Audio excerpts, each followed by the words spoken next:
Cool. So my the podcast for those listening, but my podcast is called Half Medium Psychic Girl in a Material World.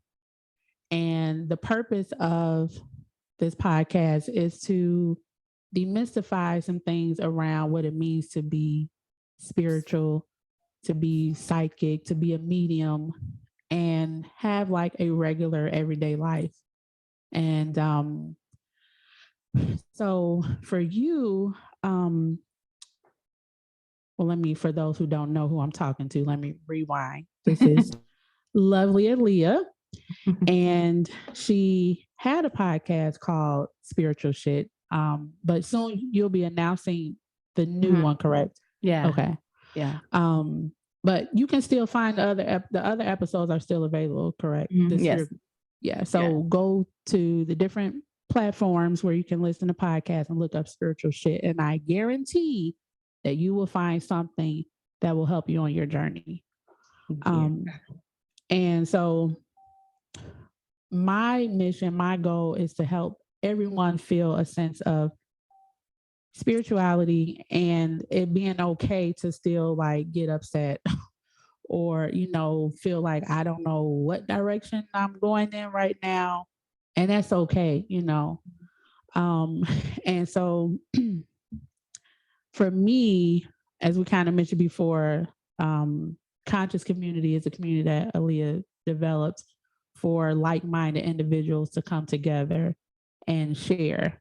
And it's like a safe space. And I joined it recently and I love it because you instantly get welcomed in, like everyone's known you forever, and I wanted to talk about that with you today, building community in a spiritual space, because I think that sometimes it can feel a little lonely or isolating when you're on a spiritual path, and when I say spiritual, I mean a non-religious journey.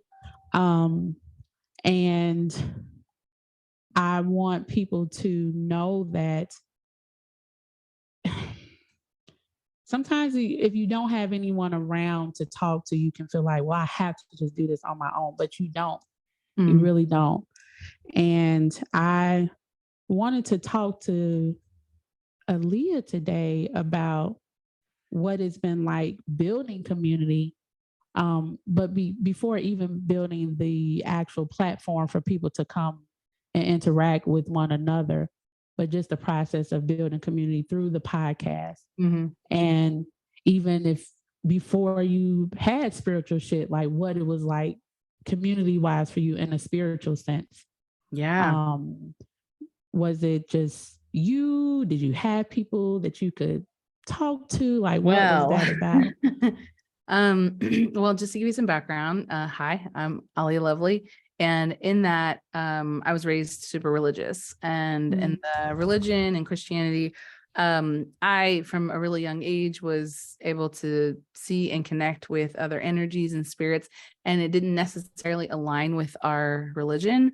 But then I found out later that my dad and my grandma also could. And I was like, yo, like, why isn't anybody talking about this? I thought I was on my own here. And so years and years later, when I was about, 25, I think, I abandoned my religion. I came to this like literally come to Jesus moment where I was like, no, I won't. I won't come to Jesus. This doesn't feel right to me. This doesn't align. These principles don't feel like me. Like it doesn't feel like what makes sense to me. And I'm not saying that real for very many people, but the religion itself was stripped of the curiosity that I had and stripped of the exponential experiences I was having. And I was like, these don't seem to fit in the nice little box of Christianity anymore. So at some point, I was living in New York after I had gone through this kind of major awakening. And there was suddenly all of these people who I was able to speak with that I was like, you know what? I have these kind of psychic things. I have dreams that come true. I have this, and like, oh yeah, me too. Like no big deal, whatever. So it was the first time that I felt really welcomed in the things that I was experiencing beforehand. Even though my father and my grandmother had that, it was still such a hush hush kind of thing.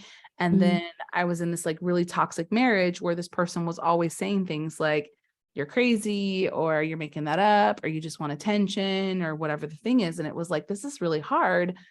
I'm having these dreams that are really realistic. I'm having experiences like, for instance, my dog came to me and stood in front of the bathroom while I was getting ready. And it was almost like I could hear her say, I'm not going to be around for much longer.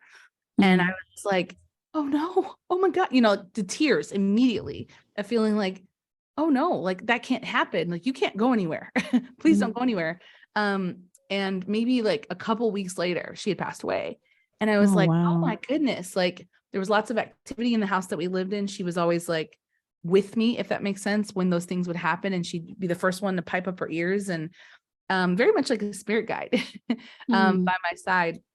And so when I did move to New York and I had that connection to that opening community, I was like, oh, I can try out sound baths, and I can go to crystal stores, and I can go see mediums on the regular because there was so many available, just to get in touch with what I thought. And so that was kind of the gateway drug, if you will, of opening up my mind and starting to really unleash what was inside of me. What was I drawn to? What was I not drawn to? It's where I started playing with oracle cards, which like oracle cards are my jam now. Like that's like how I channel. It's like really fun for me. I'm developing my own deck right now. Like there's so many things that wouldn't have happened if I hadn't lived in New York and had a community of people that were just totally cool with exploring anything. And so in that, it was like, finally, like I can talk about these things that I've been hiding from people my whole life, or things that I felt ashamed to talk about because I thought, I don't want anybody to think that I'm crazy. So once I moved back to Kansas City, it's a long story how that happened, but I moved back to Kansas City and I was feeling away. I was feeling really just scared and nervous about being around all of my Christian friends again and being around my family, where there's a lot of pressure after I'd had so much of that freedom. And I got into a space where I wouldn't call it depression per se, but it was a space where it was just like, I don't feel like I can be myself here. And that feels away. I felt limited and I didn't know who to talk to.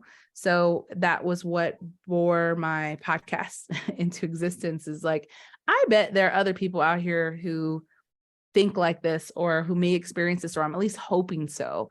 And so I was sitting in my car, getting ready to go into my apartment building, and I could hear spiritual shit, like just the words. And I thought, that's cute. I don't know, like I didn't think too much of it. And I was like, maybe it's a good podcast name. I asked some friends about it and they were like, I don't know. That's kind of tacky, the profanity and, whatever. Turns out then that's how so many people found that podcast. They're like, we're so tired of the love and light. We're so tired of this, like the escapism and like bypassing, like we need like a real someone to be real with us, and really talk about the struggle and other things. And so naturally I just became that voice. And so I have a friend, his name is Mr. Dustin James. And when I first started the podcast, it was maybe 3 episodes in, he goes, this is it. This is it, Alea. Like this is an Oprah thing. Like, this is your thing. And I was like, I'm just trying to find my people, And he's like, no. This is way bigger. And he's medium. And I was like, okay, he's just trying to gas me up. He's my friend, but he was not wrong. It was the jump off point for a lot of different opportunities that have started to open up, but not just that. It was the reaching out to the airwaves to other people that were like, oh, finally, like you said, like finally someone like me, someone's going through something like me. And because of my lifestyle or life being kind of ostracized in white communities and like other things, religious communities or whatever, I guess people were just naturally drawn to the message that I already had. And so, to no credit of mine, I'm just being me, anyway, but there was the timing component where people were just kind of tired of a certain voice. And I was able to step in intuitively into that space when people needed that kind of voice. So on a community level, it was like I was getting troves of messages into my Instagram saying, oh my gosh, you have no idea how much you helped me or whatever. And in my heart, it was really hard to receive. Like there was a part of me that was just like, really? Like, I'm just being a goofball like normal, and not really thinking that it's making the impact that people are saying. So even I still don't have the idea or the scope to what that looks like. But I always knew that I hated always feeling left out. I hated feeling ostracized. I hated feeling like I was always suppressing a part of myself. I hated feeling like I didn't trust myself and I didn't know how to trust myself, or people were always telling me that I needed to look at the pastor or, listen to their advice. And I was like, what the actual fuck? Like, why isn't it okay for me to trust what's inside of my gut? Like the noise inside of my head is getting louder and louder and louder the more I don't listen to it. And that was the outlet. That was how spiritual shit was born. And it was how like I started to realize like, wow, this is bigger than I think it is. People need other people in this experience, and they need a voice that allows them to discover that on their own. It's always been super important for me not to become a guru at all. Like I have perspective and insight and I channel and I'm a medium, whatever, but like, so can you, Yeah. like, and there's a lot of people who get a hold of that kind of attention who are like, all right, and now everything is how I think it is, and you must be interpreted through me. Blah. Because I had gone through that with the church, that was not what I wanted it to be about at all. And I'm still that way, very like vehemently like, no, don't put me on a pedestal. And that is where Mystery School was born, where I started to say, hey, let's get together and practice with each other our divinity gifts, like let's practice card readings on each other. And then that expanded into a larger community where I was like, there should be more people feeling involved, like even the people that don't feel like they have gifts, like people who just have questions, people who are lonely, people who want to make friends. We went through this pandemic where we couldn't see each other, we couldn't be in person with each other, and just being able to have a community of people that can just talk to each other about what they're going through in this massive awakening. And I thought, why not? Let's just set it out there and see what it does. And I'm still in one of those phases where it's like, I still don't know how impactful this might be. It's still in the beginning stages. We've only been doing Mystery Conscious Community for a year and a half, almost 2 years. But to even see, Barbie on the group. All the time I see her. Yeah. Like in just 1 year, like she went from, I don't know my gifts, I don't know what, like whatever, to leading like these groups and helping people heal. And to me, I was like, it hit me today, actually. I was like, wow, like just by setting up the space, I'm not doing that much. I'm facilitating a little bit here and there, but my goal was that people would meet each other. They would start creating their own events. They would start leading other things. Like I'm just creating the space. And in that, I don't know why I'm that way, but in that's where I find a lot of joy, because it's like, all right, cool. The onus is not on me to lead everybody. I have insights and ways that I can share my wisdom. Yeah. But like, I want people to be able to find each other. I want people to find what they're drawn to. I want people to find the insight that they feel connected to. And in that way, I take a step back and watch all of y'all like grow and expand through that process. So someone had come to me and said, can't you create more events? Can't you do more people come to events if you're there? Because it's my platform. But I was like, no, because I need to make a void and a gap for other people to say, you know what, we need something. Why don't you do it? Yeah. You have the ability, you have the gifts, you can create the space. Maybe there's a leadership position you didn't know you were made for. And this is like the perfect growing ground for you to step into that role. My mom always said I had the gift of encouragement.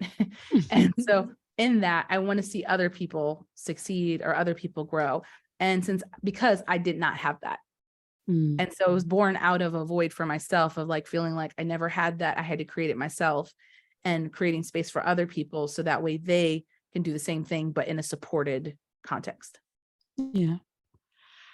Well, you said there's a few things that I got from what you said. It's so funny. I have my notes and I'll get to them, but I want to comment on a couple of things you said. The first thing I want to talk about is the interest in the value of the community of the religion that you were brought up in, and how that shifted you to New York, probably consciously, unconsciously, into a completely different community. And you came back to that original community, but you were able to fully be yourself in that space. and then invite other people to fully be themselves by creating this podcast. And I just think that's so amazing because sometimes I think we look at those restrictive environments as these terrible things, but on the outside is like, what a gift that really was to propel you into this other space and get around these other people so you could really flourish and then go back into the space, which understandably was quite uncomfortable. When people try to put you in a box and you were like born completely outside of like the stratosphere and they want to put you in a box. Like that's so powerful and valuable thinking about that, you know. I just think that's so cool how you were, and I've listened to you talk about you. I don't think you were expecting to come back to your hometown, Right. And so it shows like in a way we can flourish wherever we are, but sometimes you have to go away, gain some things, and come back. And I've had a similar experience. I'm in Chicago. I'm from Chicago. And I thought I was supposed to move to Georgia. I kept feeling it. I did it once. Within a few months, came right back to Chicago. Then what about 2 years later? I was like, okay, now it's time. Went back. 3 months later, That's my story, right back man. in Chicago. I was like, Lord, could we have gone about this a little different? You know, and on the outside, it looked like I was just this, you know, nomad, didn't know where I wanted to be. But I'm thinking, I know that spirit told me make a move, and things happened in both of those moves that really helped propel me in a lot of ways, in my work as a medium, but just me as Diana growing as a person, believing in my abilities and being confident in my ability to receive direction. It's all purposeful. And so it's so interesting how, and when I came back to Chicago this time, I'm from the south side of Chicago, but I live way on the north side now, far away from where I grew up. So I'm back, but I'm not back. Fully. You know, it's different. So it's so interesting how that can happen where you think, let me get out of this place, and you're supposed to. But I'm just, you know, so grateful that even though I know there had to be frustrations in your journey, that process, that you went through it, that you listened, you went, you gained. And I'm sure you still have some of those connections, even though you're not physically in New York anymore. I'm sure you still have some of those connections, and it's enhanced, you know, your life so much. Yeah, absolutely. So that's the first thing I wanted to say. And then the other part of it is with you empowering people in the conscious community to step up and be leaders. And I totally relate, like how you say, because first you are one person, you are a mother, you are a wife. And so to have to manage everything everywhere, it's just not possible. It's not you it. know? It's not possible. And people have to know that they are capable. And I see the different events that are created in the community, and I see the different posts. And there was a young lady who recently shared in the community, she wanted to practice oracle card readings for free, and she just wanted people to, you know, sign up. And I did one with her, and I enjoyed it because I could, you know, tell that she is new and she's finding her voice and getting comfortable with sharing messages from spirit. And I was like, this is so cool. I get to be a part of it because it, you know, we all have to start somewhere in some way. And it just takes someone to sit with you and believe in you for a moment. And then you're like, oh, I'm getting better. I'm actually doing really well, you know? And so I think that is so valuable, you being an encourager and helping people to find their voice is so necessary. And I know you said like you're not a guru, but you are definitely someone who you're a great guide, I feel. And you won't always know just how valuable what you do is to people, because you can't live in everybody's life, but Right. it is so valuable. And I love that you were willing to, no matter what, you never turned off that intuition that you felt, Mm. you know. Um, and so, yes, I think that is really important in community to empower others. I don't think that's always talked about, because people tend to be put on pedestals Right. when they say something valuable. And it's like, oh, right, you are my, who I have to look up to. You have to give me all the answers. Mm-hmm. And then as soon as that person does something that others deem to be less than whatever image people Mm-hmm. perceive, then the stones get to throwing. Yep. So, okay, let's talk about that, because that's probably the primary reason I don't want to be put in that place. Because at the end of the day, I am human. I am still Mhm. human. I'm still going to make mistakes. I'm going to fuck up. Like, there's going to always be something. And that's why I think I'm very cautious to step into that type of position, because especially when it comes to spirituality, because even our new age movement and awakening, all that stuff can mirror religion in a lot of ways. Like, Yeah. if we come from that background, we tend to almost parallel those similar habits. I know when we first started, a lot of people were like, I'm not doing my meditation, and I'm not doing this, and I'm not doing that, and I'm not doing it regularly, and I'm not keeping up, and I need accountability. And I was like, this feels like church to me. Like, oh, we're not Mhm. reading our Bible, we're not praying regularly or whatever. Meditate when you feel like it. Like, if that's on your Mhm. journey and that's something that you want to do, great. If it's not something you have time for, you're not thinking about it or whatever, great. Like, everybody's going to experience a different facet of what the universe is exploring. And so in this way, I just didn't like the guilt that was associated with that. And I also didn't have capacity to hold everybody's wants or need for answers from Mhm. me. Like, I don't have all the answers. I'll never ever claim that I have all the answers. I do have insight. I'm old enough to have a well-lived life to know like what not to fuck up on, what not to make a mistake on, like what to do here and there. That's merely advice. And then from just the years of like really trying to connect with my intuition, yeah, I have guides that I talk to. I have mediumship stuff that happens. I've been in the middle of doing this practice mediumship. I can do mediumship, but it's like I'm uncomfortable with it.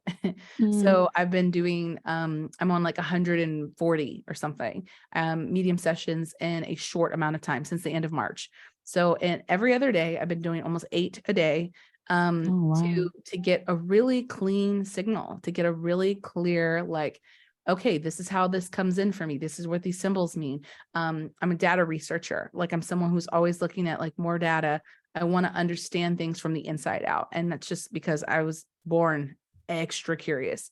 So in this trial that I'm doing, there are people who are coming in and there are sessions that go insane. Like, there's so much information that comes through everybody, every ancestor, every, symptom, whatever. I get everything right, no wrongs. And there it's a beautiful thing to see closure happen for that person. It's a beautiful thing to see healing. It's a beautiful thing to get a message that you've been just waiting and wishing that you would hear from that person to come through. And that's amazing. But then there are sessions that come and either the sitter is closed off, which makes it harder, right? Like, Mhm. if the sitter is Mhm. closed off, the session does not go well.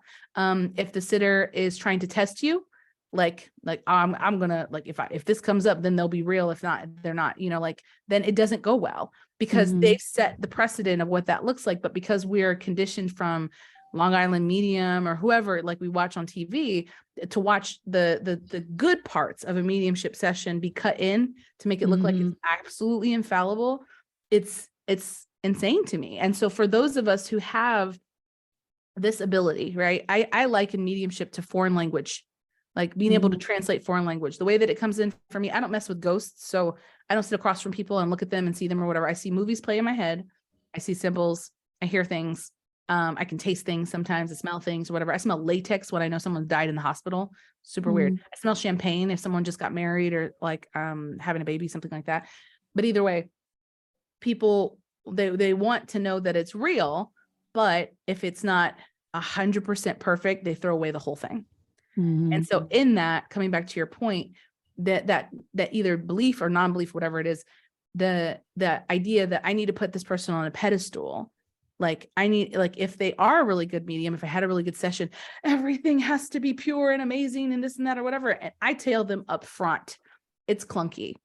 Like we try to get through it. Sometimes things come through. Sometimes it's the person that we're talking to.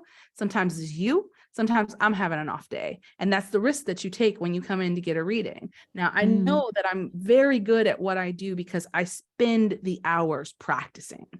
I know that there's a natural ability that can come with that, but there's also a skill set that comes with that.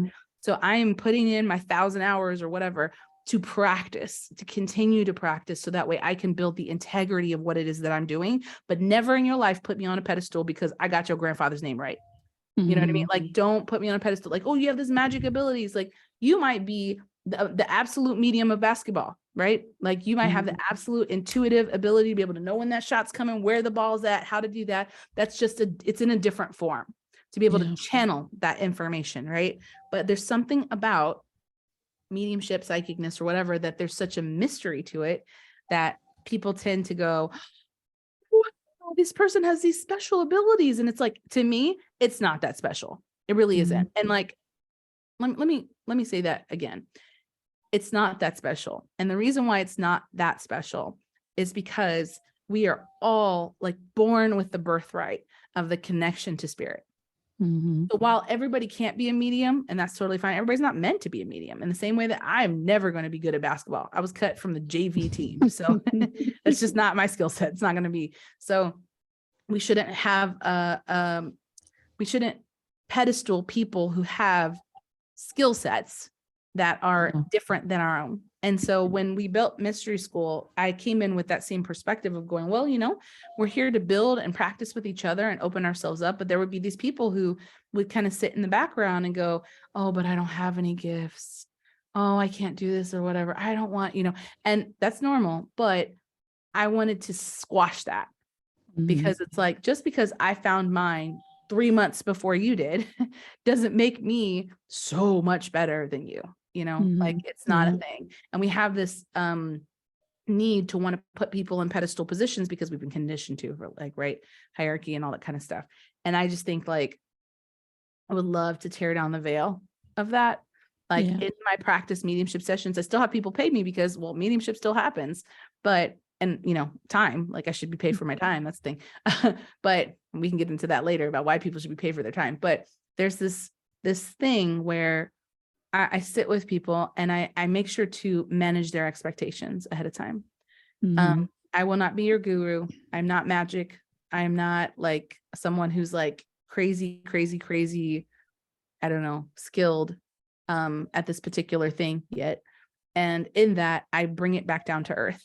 And even though it's such a beautiful thing to be able to like connect people with those people and let them know that they're not gone, I still don't know how it works.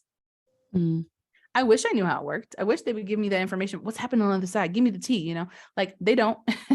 They give me a little bit, but there's so much to our human experience that if we unveil that too much, we're out of the poker game. You know what I mean? Like we lose our skin in the game if we know all the answers to the game. It's no fun anymore. So there's certain levels where they just don't do that. But anyway, to answer what we were saying earlier, like, it's why I'm highly conscious and cautious of people putting me in that position. It's one thing to like admire someone and respect them for the information, but I very much preach, you still need to know what you think about things.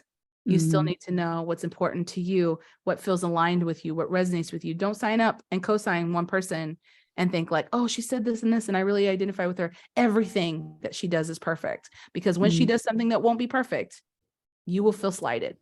And that's an unrealistic expectation to have. And that to me goes back similar how you said the parallels of religion and the, I guess, say, spiritual community. Like me, I've I've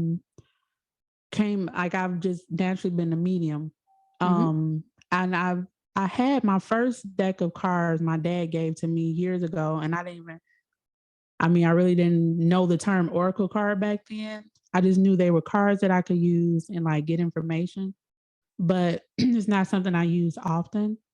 But I kind of came in as this medium, and then I would look around and I noticed like this thought of a medium being like this, like if I compared it to like a tarot reader or something, like sometimes I felt people put mediumship more on a pedestal. And like Yeah. when you see television shows like Long Island Medium, and he's outside of Miss Cleo, you only really see mediums. And Miss Cleo, she did tarot, but she was like looked at in a lot of ways like this mockery or whatever.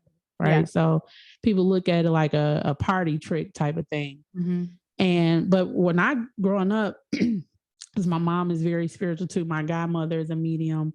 Um, my mom, I remember her tarot cards like yesterday and her silk scarf that she would, put up when she didn't have clients and stuff. So it all has been valuable to me. Yeah. Different aspects of connecting into spirit. Because I've seen the ways that spirit talks. Because it's not just like cars. It's not just mediumship. It's like finding dimes inside of books that it's like, how did this get in here? Like spirit talks in so many ways, and so I've had to be mindful because I've had people who I've connected with that are card readers, and they'll look at me like, oh, well, how do you just sit and just talk? Like, how do you just sit there and then all this stuff comes out? And then they don't necessarily do the same thing, and they'll feel nervous like, I can't do things the way you do. And I'm like, don't worry about it. Do it the way you do it, and the way they do it is just as valuable. And so it is important to really know that everybody in some way, we wouldn't be here if we weren't spiritual, like a spirit. Literally these bodies are filled with spirit. Like this is not a machine, you know what I mean? Like, so everybody is spiritual in some way, shape, or form. How they channel it, the way it moves through them, it's very different. It can be on a high scale, a low scale, or it's just some, you know what I mean? Yeah. But people tend to, I remember a guy years ago, he said he was very religious. He received a reading from me, and then he made a post on Facebook about basically me, what I'm doing, being evil. And we kind of went back and forth on it. And he was like, well, if you're so spiritual, should you be all upset? Blah, blah, blah, blah, blah. And I was like, don't get it twisted, buddy. I'm still human. Exactly. If you come for me and you talk crazy and you put me down, even though you got a reading from me and it was all good, now I'm this evil person, I will respond, And so sometimes I think people feel if they put you on the pedestal, like somehow that gives them a license to bring you down if you don't meet the expectations that they set out based off of what they've seen of you so far. Right. But they don't see the full package of who you are. They see a portion of your work, but that's the portion of your work is not who you are, in totality. So I love that you're so conscious of that, and I really, really, really even more appreciate you coming on this podcast with me, like you said yes, like immediately. And I think I had just released maybe like that week, the Wednesday before. It was my first, release of the podcast. And I was like, I'm just gonna take a chance. I love this girl. And you said yes. Well, there's so I remember when I first started my podcast and I had I don't know, maybe 20 episodes up to that point, but I was like, recording them directly to my phone, no editing, like no background, whatever. When I was in Bali, someone showed me how to remove sound from the back and like how to do other stuff. But I remember asking Aaron Abke to be on my show because I was studying the law of one. And so I ended up finding a lot of his videos, and he was like YouTube big at the time. And I was like, oh man, it'd be really awesome to have him on my show. Like, wonder like if he'd ever be on my show. And I was like, trying to like do my best PR pitch of like, I have this many downloads and this or whatever, not thinking like, this is actually pretty good. It was nothing. And he said yes. And I was like, oh, wow. Like someone I really looked up to, someone I really like vibed with his content and at the time, and just like really thought like, wow, that was really kind of this person to spend time to help me get started. And so with that, like, I found that I got a lot of experience being able to interview someone about something so I mean, the law of one is like a very convoluted material. It's very intense. It's like reading a thesis paper. But I had done so much research on it, and he said, that's actually one of the best interviews I've had. Like, and I was like, like, because I was so knowledgeable in the material, and I gave him something like to challenge and go back and forth with anyway. So he ended up being on the show like 2 more times, Oh, wow. and it was really cool to start to see that open up. And then he's like, I got some friends I can refer, like, whatever. It was really awesome. And I met some other people that way. But the fact of the matter is that at the time I had a lot of spiritual friends or whatever. I just interviewed my friends. And then it was like, all right, like, I can do this. I know how to do this. I have a degree in communication. I did journalism. Like, I know how to work an interview, but to be able to have the people say yes was like a big deal. When I had Mel Robbins on my show, that was a huge deal because Mel Robbins is very famous. And I was like, why is she saying yes? She had a book to sell. So there's that, but she's also a really awesome person. And having her on the show, it was crazy. The person who I had assisting me at the time, I have trust issues with like assistants and stuff like that. And the person that had assisted me at the time got the time zones wrong. And so I was with my daughter, and who's very small at the time, it was probably a year ago, maybe longer. And I was looking at my email for whatever reason, see that Mel Robbins has signed into your Zoom. And I was like, wait a minute. Wait, no, maybe she's just testing the link to make sure that it works. And then I just knew intuitively someone fucked up and I needed to hop on or whatever. I wasn't ready. My kid wasn't asleep yet. We were still like, my partner was out, like he wasn't coming back in time because the interview was supposed to be later. And so I hopped on and I was like, hey, how's it going? Like super nervous, super like starstruck. Like I don't get really starstruck, but like that essence of like, oh, it's a big deal. This was like the interview to make it or break me, kind of thing. Like this would be a huge opportunity. And I built it up so big. And then here I am, like not unable, but like I was able to do the interview, but I had to sit there with my kid who's screaming through most of it. I remember I listened to that, and I remember she showed you grace, and now I kind of remember you talking about grace. So much grace. And she was like, look at you, you're still showing up, even though blah, blah, blah, blah, blah. And I was like, I cried because I was like, I don't want to be seen as someone who's unreliable. I don't want to be seen as someone who doesn't have their shit together. Like, here it is, my biggest opportunity, and it's a blip. It's a mess up, And so she was really great and being able to roll with it and so on. But I felt so deflated. I felt just like, oh my gosh, I blew it. Like I blew one of my biggest interviews. And even though she was super gracious and it was really amazing, I was putting all this pressure on myself, hinging the success of my podcast off of having a guest on the show. And it was a very pinnacle moment for me because I was putting my power outside of myself. That everybody's going to tune into this podcast because they love Mel Robbins, not because they love me. And that feeling of like, and I blew it. Now, she was gracious. It was I think it would end up being a wonderful interview, even though it was really challenging for me because I love perfection. And it was messy because, I had to mute out my daughter in parts and like, it didn't go how I wanted to. I was distracted. I had to keep her in my lap the whole time. It was a whole thing. But it taught me a lot about those moments of like, if I want to do something, I need to do it because I believe in me. Not because I believe in who can be on my show or who can make it better or what exchange I can get for having these particular people on. It does obviously take people's time and graciousness, but it's an exchange, like lots of people probably bought her book after hearing her on that show and how gracious she was and whatever, and in the same way, here you are on your first podcast and, like, I'm not seeing myself as like a celebrity by any stretch, but I have experience in the game. And being able to have this interview with you is like reminding me of like, man, I remember what it was like just starting that, like at the beginning, not knowing like, what I was doing at the time. And, like the whole thing that comes with the experience of being able to do something and put yourself in the uncomfortable spaces to get to where you want to go. Yeah. And that was really such a beautiful thing. So that's like you were saying, you asked me, I don't say yes to a lot of people just because time constraints, but I remember seeing your name and being like, I know her. Like I think she's someone in my community or something like that. I don't know if it was before or after, somehow maybe I intuitively knew. I don't know what the thing was. Didn't matter.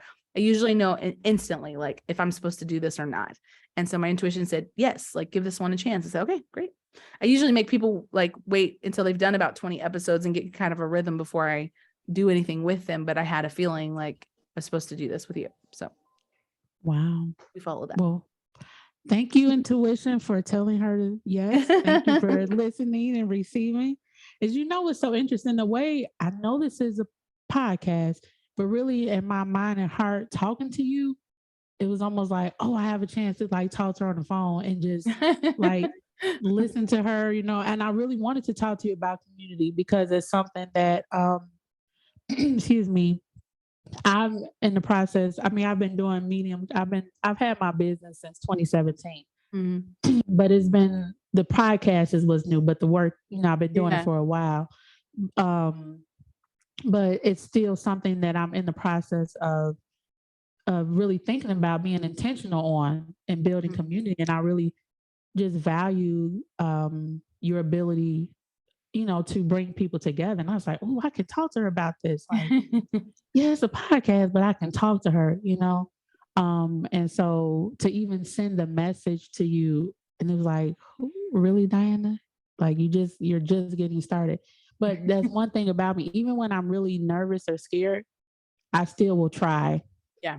And then see what happens. I'm a forever trier. Nerves don't stop me at all. I feel them, but they don't stop me. Same. And so that's why I reached out, and I'm so happy that you said yes, because I just in this time I've gained so much, listening to you and see myself yet again. The first time I heard you, I just was like, oh, these are my people. You know what I mean? Like I got it. And then hearing your story of you going from here to there and the process, like totally relatable, And I wanted to say too, like before you mentioned that you were developing your own cards. And that to me is another great way to empower people and encourage her. Like because I have a few decks that I've made for people, and in making them, my intention was Diana can't be everywhere for everybody all the time, but spirit is there, always there. And if you need an answer, grab these cards. If that's, what you need to help you get the message, grab these cards and use them. And so you developing these cards is another way of empowering, and stretching your community even further. And I just love it, like really building a legacy of showing people like you really are valuable. You really are valuable. And this spiritual stuff is not all, I don't know, woo, or it's not this out of touch thing. You literally wouldn't exist without it, And so it's not this far reaching thing. It's like in the hands that you use to reach out, Yeah. Yeah. So thank you. So I can't wait to see those as well. I want to make sure I brought that up. Thank you. Let me take a look really quick, so I don't want to take up too much of your time. What would you recommend to someone maybe who, like if you saw a girl who grew up the way you did in a town with people who didn't quite understand her and made her feel a little odd, like, and trying to find her way. And it's like, what would you say to that girl? Even you, because someone out there is just like you. So what would you say to yourself in that moment before you went to New York, before you found that outside community to kind of help her along until that community does eventually come to her? I would say you're not alone. I think that that's the thing that we're most scared of, is that we're alone, that it's only us, And I have this kind of thing that I say that's a little bit crass, but I always say, well, you're not that special, in the sense that you're the only person in the world that has this ailment or this feeling, or, you know, whatever. You're not the only one. And I say that in jest because it's like there are community can be found literally anywhere, but it is us having to get outside of our head space that causes us to feel fearful or feel weird or cringy or whatever the thing is, that keeps us from connecting from other people. And so if we don't take the time to just allow ourselves to mess up, to allow ourselves to look funky, or like, you know, like if we're so pressed to be perfect all the time, we isolate ourselves, because it's, you know, vulnerability cannot grow in perfection. And so we need to be able to make those mistakes or cross, you know, those lines to help us understand and know that we're not alone. I think that our human experience is built off and based off of the connection to other people. That we learn how to love each other.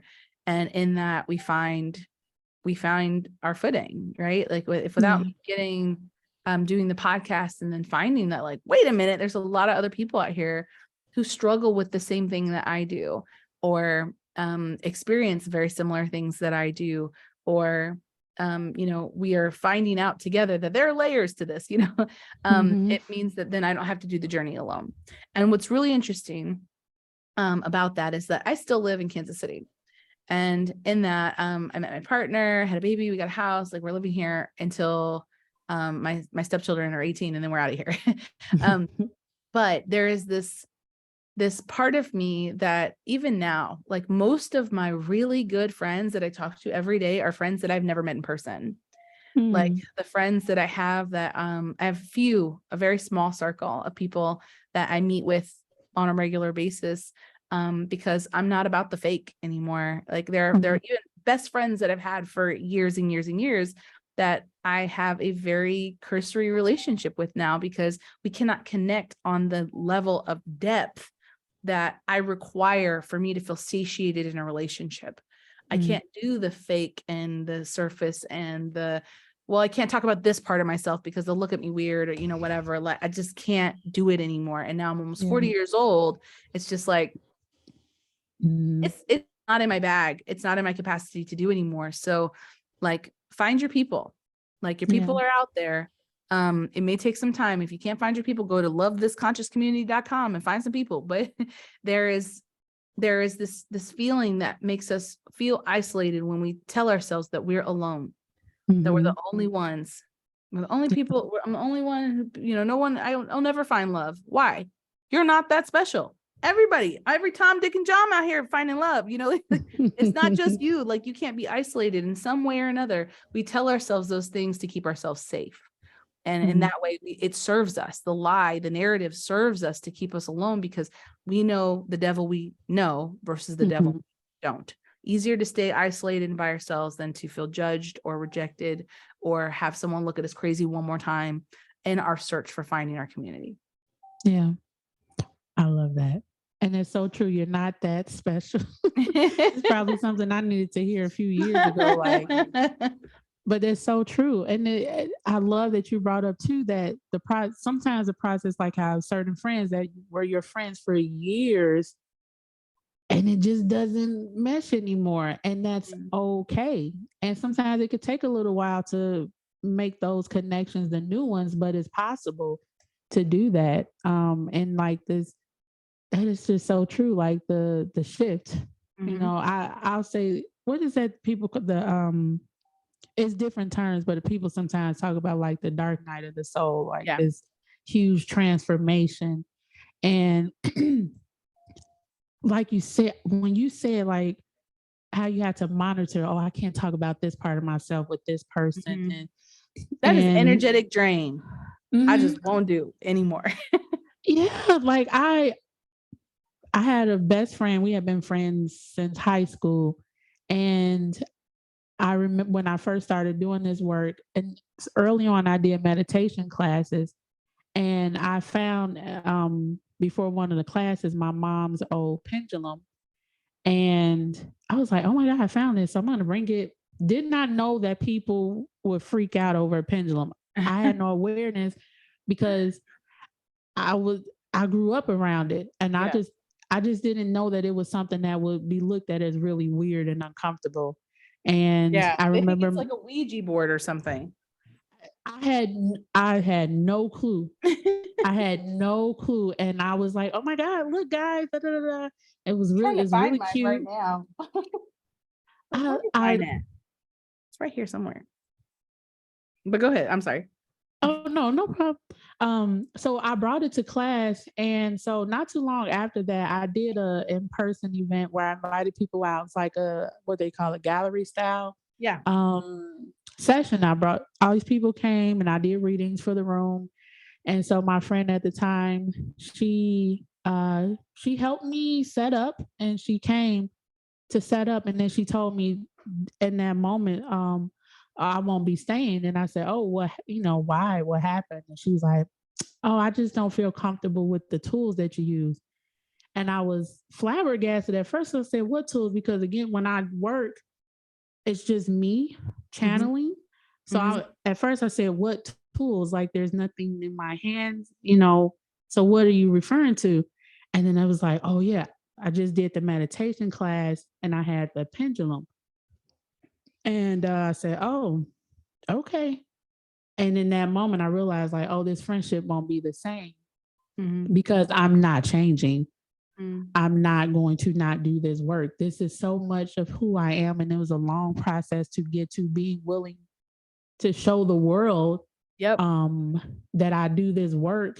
And You I was had like, to fight through layers to get to a place where you finally stood out and said, this is who I am. There's no going back after that. yeah. Like it to me is like literally impossible. Yeah. It's impossible to go back. And so I said, oh, this friendship has shifted. And it did shift. And it's okay. Yeah. And I was nervous about it's I'm good at making friends. I'm really good at it. But then and I've had different sets of friends over the years. But in that in between space, I forget that I've been through that process. And I'm like, oh, is it just gonna be me? Like, Mm. because I'm such a community oriented person, I'm a family oriented person. Usually when I have a friend, all of a sudden their whole family is my friend. Yeah. Like, and so I found myself in that space again, like this has been my best friend forever. And then, recently I had another friend or a couple of friends that shifted out of my life. But like you said, it's like I can't not be who I am. Mm. I honor where you are, and I'm not going to condemn where you are. Be who Right. you are. But I really am going to honor where I am, and so I totally get that. Like, and it's so for that person who may feel there's no one around me, my family doesn't understand me. I've always been the black sheep. Blah blah blah blah blah. There is somebody out there, and again, like Leah, she has a community, and you can find me on Instagram. And I have a Patreon, and my Patreon community is so supportive of one another. And but just look online. Mhm. Me finding Aaliyah, finding you, it was on the internet. Yeah. And I Yeah. found community and just listening to these interviews and listening to you talk about different topics. It's like that internal connection, like Yeah. no matter where it comes from, it may not be a physical person that you connect with in a moment, but it's always about that connection that you feel. So if it's just Yeah. listening to a voice on a show, on a podcast, on whatever, then there's part of your community, showing Yeah. up for you. I'll tell you So this, like I learned during the pandemic, I'm actually an introvert. Didn't mm, know. Have been operating in a space where I have been trying to behave in a way that I felt was acceptable mm, for my lifestyle or whoever I was around. Constant meetings with people and, like, oh, we have to be here and do there, whatever. And upon a pandemic and becoming a mom at the same time, I realized, like I'm actually like a mad introvert. Like I want to hang out at home. I am a mm, Cancer through and through. My husband is a Cancer. Our birthdays are a day apart. Like, we just like to stay at home. And so the last date we went on was like 6 months ago. We need to go on a date. But we went out, like we went out. Like we were like, we going to this place, and then we're gonna get dinner here, and then we're going for drinks here, and then we got whatever. And by the end of the night, both of us were like, we could have stayed at home. Oh, wow. It would have been fun if we stayed at home. But like without the kids, you know. Mm-hmm. So in that, I learned that about myself, and I learned that the capacity in which I have to do the scale of work, that I need my me time. I need, like, with like 3 kids in the house and noise, and like I'm very hypersensitive to, you know, extrasensory kind of things. I'm misophonic. Like, there's all kinds of stuff that, like, I really need to reserve my time and my energy for those who don't make me or force me to behave differently than who I am. Mm-hmm. And in my family group, I have to do that. Like, I have to behave just so. I had to tell my mom a few weeks back that her behavior was manipulative. Like, I love my mom. My mom and me are tight. Like, she's great. She's wonderful. But when she really gets in her religious space, like, she starts saying things that just feel like it's so off the wall that you're just like, that is not appropriate. And like you said, like, I don't cringe on your beliefs. I'll let you explain and explore whatever. But she basically said that the rapture was coming and that they're going to take beta. And I was like, don't come for my kid. Like, that's inappropriate. So anyway, we have to behave in those kinds of spaces. My sister had her vow renewal yesterday, and I have another sister who we're basically estranged. She has some mental illness, and I'm just tired of the abuse. But I thought I'll show up, right? Mm-hmm. I'll show up. I'll be kind and cordial and laugh and, you know, genuine, and try to make this as unawkward as possible. I'll speak to her, I'll greet her, you know, whatever. And towards the end of the night, I almost believed myself. Like, I almost believed that we're okay, like it could be all right or whatever. And then she did 2 things that were just so out of pocket when no one was watching that I was like, oh, I remember you. But to have to perform in that way, I got home and I was so drained, just so drained. And I have this, you know, this friend who has this idea that I have become a really bad friend to her. And I don't blame her, because I have distanced myself. She had some questionable responses around Black Lives Matter stuff. And since then, I haven't felt the safest to be like, when we talk about racism and stuff, are you not on board here? Not knowing that, like, this is different. You said this friendship has shifted. And in that, I'm like, you know what? I still know her heart. I know she's an amazing person. She's wonderful. Like, but we're different people now. And the expectations that she might have for our friendship are based off of an old version of myself. Yeah. And I had to say, we're not best friends anymore. Like, these expectation has to change, because we're totally different people. When we get together and we need to talk, it's great to catch up a quarter.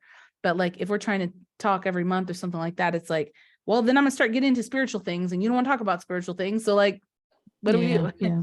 So in that, I've had to claim my community, claim my people, the people that I speak to. There's 2 friends I have that I talk to on WhatsApp all the time. We never have time to call each other directly. It's voice messages back and forth. And that is the capacity in which we allow each other to operate.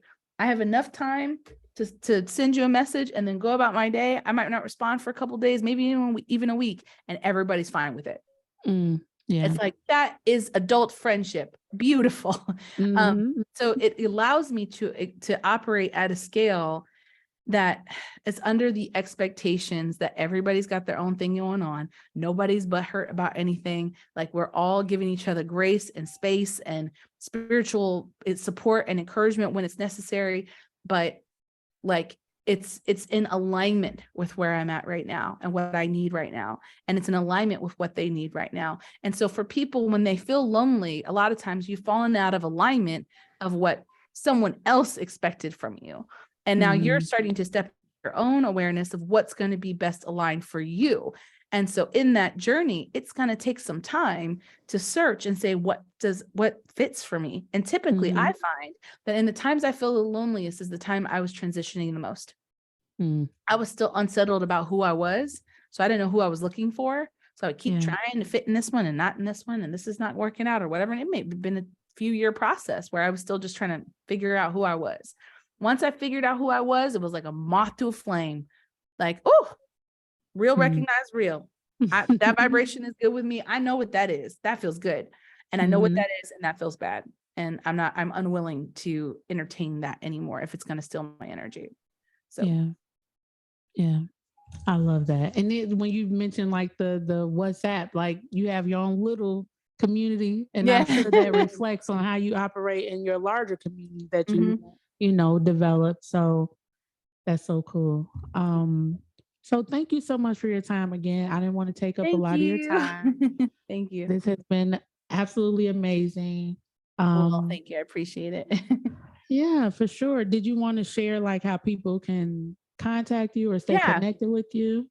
You can find me at my website, thelovelyaLea.com, ALEA. You can also find me at lovethisconsciouscommunity.com. And then look out for me on Instagram at thelovelyaLea, or thelovelyaLea is the handle.